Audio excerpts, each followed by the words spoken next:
The Ransom video arrived at 4:32 p.m. on a Thursday afternoon while I was sitting in a coffee shop in Vienna pretending to be a software consultant. On the screen, my 6-year-old twins Sophie and Lucas were zip-tied to chairs in what looked like a warehouse basement, tears streaming down their faces while a man in a black mask held a knife to Sophie's throat.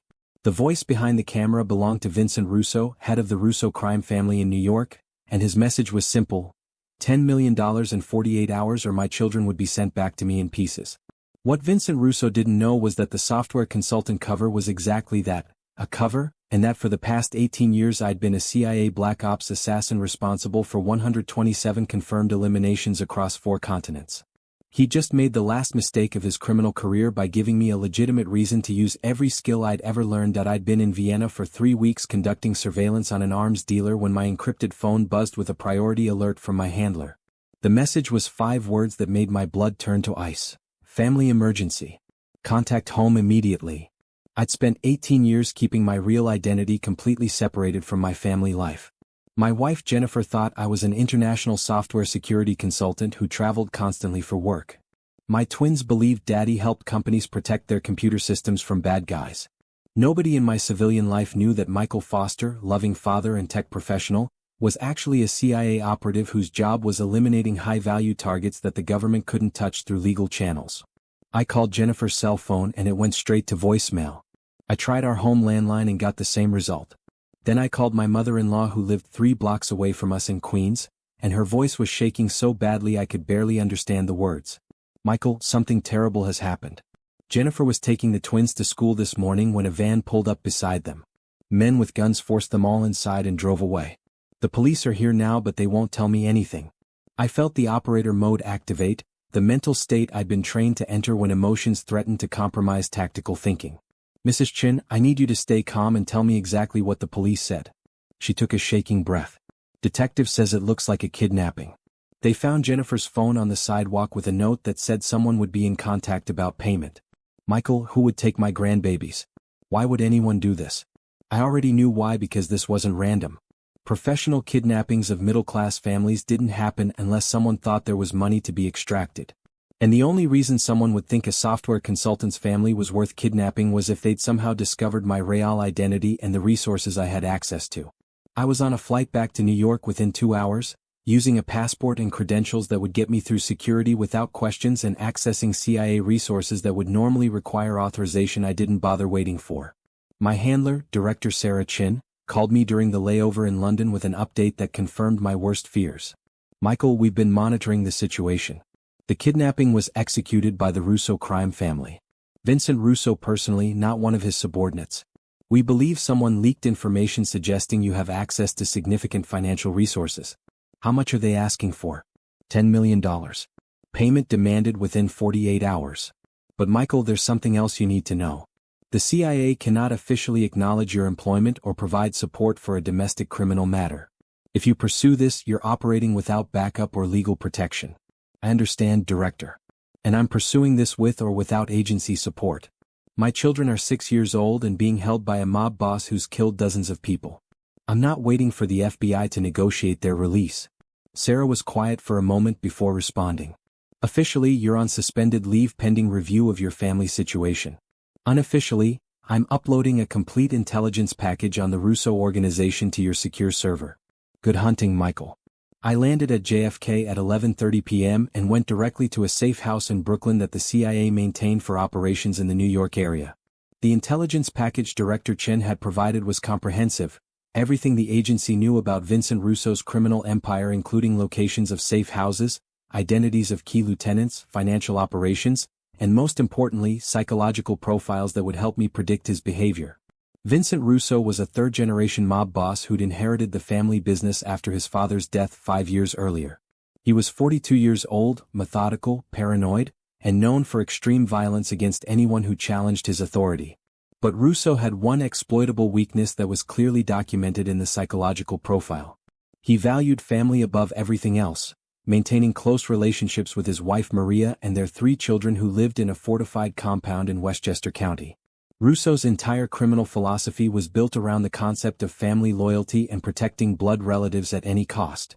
That value system was about to become his greatest vulnerability because I was about to teach Vincent Russo exactly what happens when you threaten someone else's family while leaving your own exposed.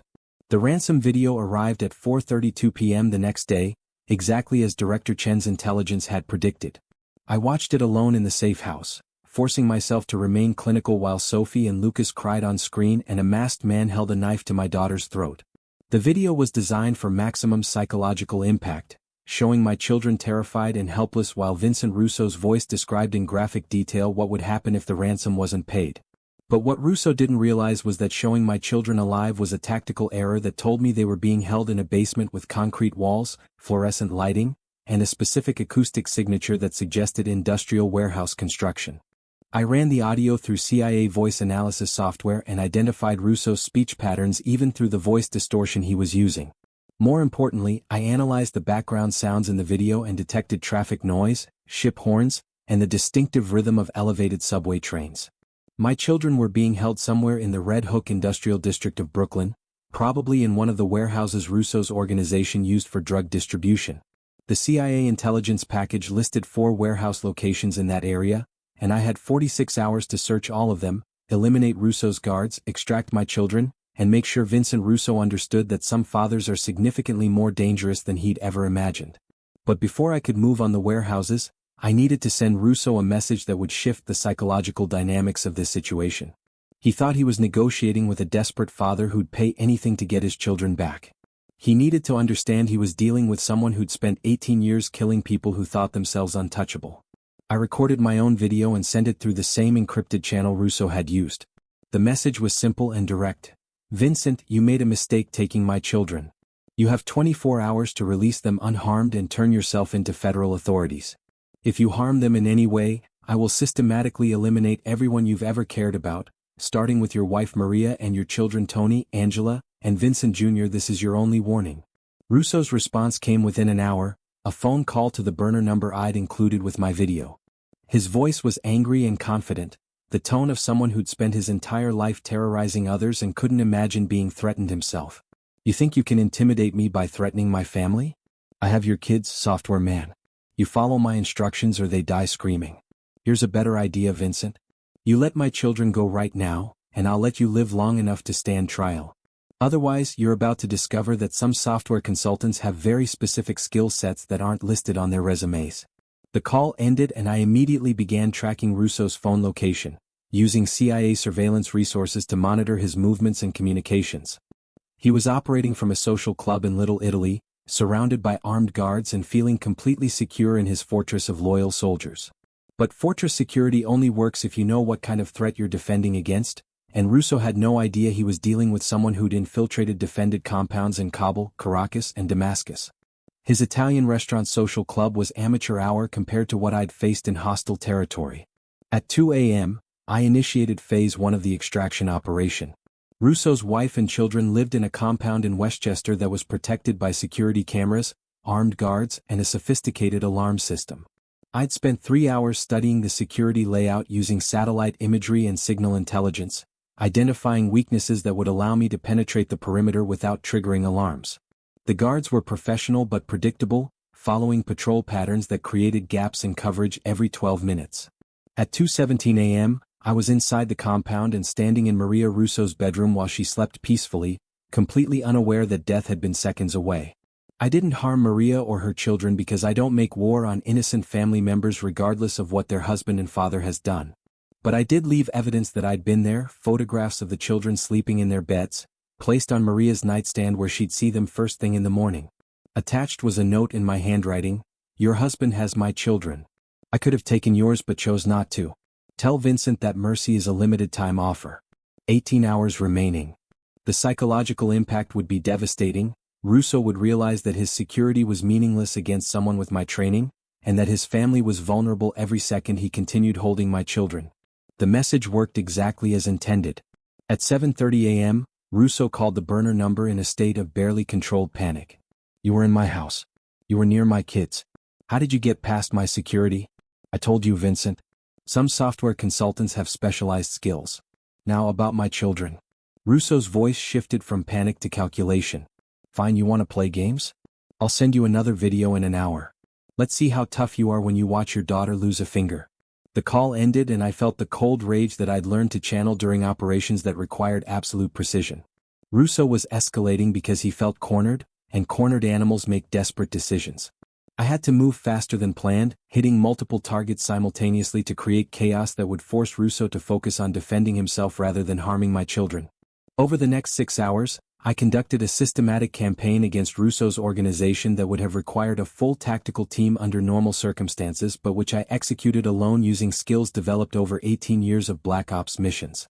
First, I hit Russo's drug warehouse in Newark, the facility that generated approximately $2 million per week in revenue. I didn't just rob the location, I destroyed it completely using incendiary devices that eliminated $10 million worth of product and left a message spray painted on the loading dock. 18 hours. Release my children. Second, I compromised Russo's money laundering operation by providing the FBI with detailed evidence of his financial crimes, evidence I'd obtained by hacking into his accountant's computer systems. Federal agents raided 3 of his front businesses simultaneously, freezing accounts and seizing assets. Third, and most damaging psychologically, I eliminated 2 of Russo's top lieutenants who'd been directly involved in the kidnapping. Professional eliminations, no witnesses, no evidence, just 2 bodies discovered in locations that sent a clear message to everyone in Russo's organization. The boss had made an enemy who could penetrate any security and strike without warning. By 2 p.m., Russo's criminal empire was in chaos and he was making frantic calls to associates trying to understand who was systematically destroying his operations. The answer came in another video I sent him, this one showing surveillance footage of me standing outside his wife's bedroom at 2 a.m., demonstrating that I'd been close enough to kill his entire family but had chosen mercy. "Vincent, your organization is falling apart because you made the mistake of targeting my family. You have 12 hours to release Sophie and Lucas unharmed. After that, mercy expires and I stop playing by civilized rules." Russo's response was exactly what I'd predicted. Instead of releasing my children, he doubled down on his threats and moved them to a more secure location, probably one of the warehouses I'd already identified in Red Hook. But the move created vulnerabilities because transporting hostages requires coordination and communication, and I was monitoring every phone call and text message going through Russo's organization.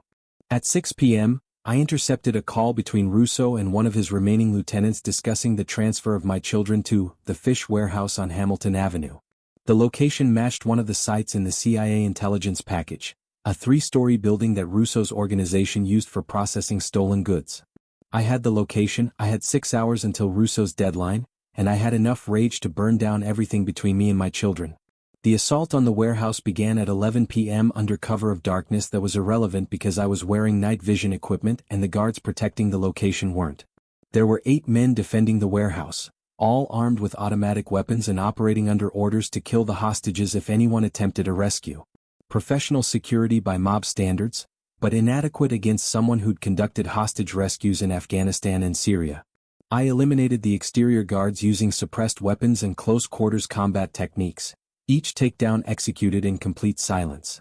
The interior guards never knew their perimeter had been compromised until I was already inside the building moving through the warehouse with the muscle memory of someone who'd done this hundreds of times before. Sophie and Lucas were in the basement exactly where the video had shown them, still zip-tied to chairs but alive and unharmed. 2 guards were watching them, both distracted by their phones and completely unprepared for a professional operator moving through the shadows. I neutralized both guards without firing a shot, not wanting to traumatize my children more than they already had been. Then I was cutting the zip ties and pulling Sophie and Lucas into my arms while they sobbed with relief and terror. "Daddy's here. You're safe now. We're going home." The extraction took 7 minutes from building entry to exit, moving through predetermined routes and using a vehicle I'd positioned 3 blocks away. Sophie and Lucas were in shock, barely speaking and clinging to me with desperate strength. I took them directly to a hospital where Jennifer was waiting under FBI protection, having been released unharmed after Russo realized she had no access to money and was only useful as leverage. The reunion between mother and children was heartbreaking and beautiful, Jennifer collapsing to the hospital floor and clutching the twins while all 3 of them cried with the intensity of people who'd survived trauma they'd never fully recover from. But I couldn't stay for the reunion because Vincent Russo was still alive and operating under the mistaken belief that kidnapping my children would end with him walking away unpunished. I'd promised him consequences and I intended to deliver them personally. Over the next 48 hours while Sophie and Lucas recovered in the hospital and gave statements to FBI agents, I conducted a final phase operation designed to ensure Vincent Russo would never threaten anyone's family again. I provided federal prosecutors with evidence of 47 separate crimes including the kidnapping, drug trafficking, money laundering, and multiple murders. Evidence that had been obtained through methods that wouldn't be questioned because the CIA had sanitized the sources and made everything appear to come from legitimate law enforcement investigations. Russo was arrested at his social club surrounded by 12 armed bodyguards who'd been completely useless against federal agents executing properly authorized warrants. The look on his face when he realized his fortress had been penetrated and his organization dismantled was almost worth the trauma my children had endured. Almost, but not quite, because Sophie still woke up screaming from nightmares about the man with the knife, and Lucas had developed a terror of strangers that would take years of therapy to overcome. The trial took place 6 months after the kidnapping, and I testified as Michael Foster, software consultant and protective father, carefully maintaining my cover while watching Russo's defense crumble under overwhelming evidence. The prosecution presented security footage, financial records, witness testimony from Russo's own soldiers who'd taken plea deals, and most damning, the ransom videos that showed Russo's voice threatening to dismember children if payment wasn't received. Russo's defense attorney tried to claim his client had been framed, that Michael Foster was actually a government agent who'd manufactured evidence, but without proof of my CIA employment, the claims sounded like desperate conspiracy theories. The jury deliberated for 4 hours before returning guilty verdicts on all counts including kidnapping, extortion, and racketeering. The judge sentenced Russo to life in federal prison without possibility of parole. But before the sentencing was finalized, I delivered a victim impact statement that made very clear what had really happened during those 48 hours. Mr. Russo, you kidnapped my 6-year-old children because you thought I was a wealthy software consultant who'd pay anything to get them back. You terrorized them, threatened to dismember them, and traumatized them in ways that will affect them for the rest of their lives. What you didn't know is that I have specific skills developed over 18 years of professional work that you couldn't possibly understand. I paused, letting that information sink in while maintaining eye contact with Russo.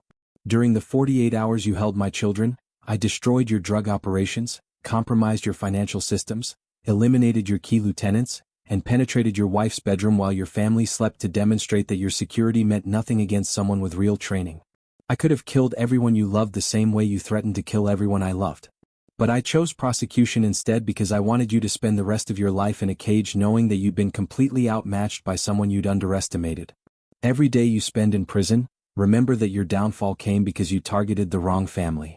The courtroom was completely silent as I walked back to my seat. Russo stared at me with an expression that mixed rage, fear, and the dawning understanding that he'd never really understood who he was dealing with. The judge added his own statement before concluding the sentencing. Mr. Russo, you built your criminal empire on intimidation and violence against innocent people. Your sentence reflects not just the crimes you committed against the Foster family, but decades of terrorizing this city. I hope you spend every day of your imprisonment remembering the faces of those 6-year-old children you traumatized. After the trial, Jennifer and I had a conversation that I'd been dreading for 6 months. She'd known something didn't add up about how I'd rescued Sophie and Lucas, about how I'd destroyed an entire mob organization in less than 48 hours while supposedly being a software consultant. Michael, she said one evening after putting the twins to bed, who are you really? What do you really do when you travel? I'd spent 18 years lying to my wife about my true identity, and the kidnapping had made continuing that lie impossible. So I told her the truth about the CIA, about my real job eliminating high-value targets, about why I'd kept my work secret to protect her and the children from exactly what Vincent Russo had done. Jennifer's reaction was complicated, anger at the years of deception mixed with understanding about why the deception had been necessary and gratitude that my skills had saved our children when law enforcement couldn't. Our marriage survived, but it was never quite the same, living with the knowledge that the man she'd married was also someone who'd killed 127 people across 4 continents. We stayed together for the children, for Sophie and Lucas who needed stability and therapy and parents who could provide a safe home even if that home was built on secrets and compromises. 5 years after the kidnapping, Sophie and Lucas were 11 years old and remarkably resilient considering what they'd endured. They'd been through intensive therapy, developed coping mechanisms for the trauma, and slowly rebuilt their sense of security. But they'd also gained something that most children never have, the absolute certainty that their father would do anything to protect them and had skills that made him more dangerous than any threat they might face. I retired from the CIA at 45 years old, transitioning to a consulting role that kept me in the United States and allowed me to be present for my children's lives in a way I'd never been before. 10 years after Vincent Russo kidnapped my children, I started a foundation called Sophie and Lucas's Shield, dedicated to helping families affected by kidnapping and providing resources for hostage negotiation training to law enforcement. We worked with the FBI, trained corporate security teams, and helped 23 families successfully navigate kidnapping situations without loss of life. The foundation became my way of transforming our trauma into purpose, ensuring that other families had access to expertise and resources that most people don't know exist. 15 years after the kidnapping, Sophie was studying criminal justice at Georgetown University and Lucas was considering military service. Both of them transformed by their childhood trauma into young adults who understood evil firsthand and wanted to fight it professionally. Jennifer and I had divorced amicably 3 years earlier, our marriage ultimately unable to survive the weight of secrets and the fundamental incompatibility between her need for honesty and my 18 years of professional deception. But we remained close co-parents, united by our love for Sophie and Lucas and our shared history of surviving Vincent Russo's cruelty. Vincent Russo died in federal prison 16 years after his conviction, killed by another inmate who'd learned he'd kidnapped children. I didn't celebrate his death because that would have required caring about him as a person, and he'd stopped being a person to me the moment he put a knife to my daughter's throat. He was just a problem I'd solved using skills the CIA had taught me and dedication that came from being a father whose children had been threatened. 20 years after the kidnapping, I visited the safe house in Brooklyn where I'd planned Russo's destruction and thought about the 48 hours that had tested everything I'd ever learned about operational planning and emotional control.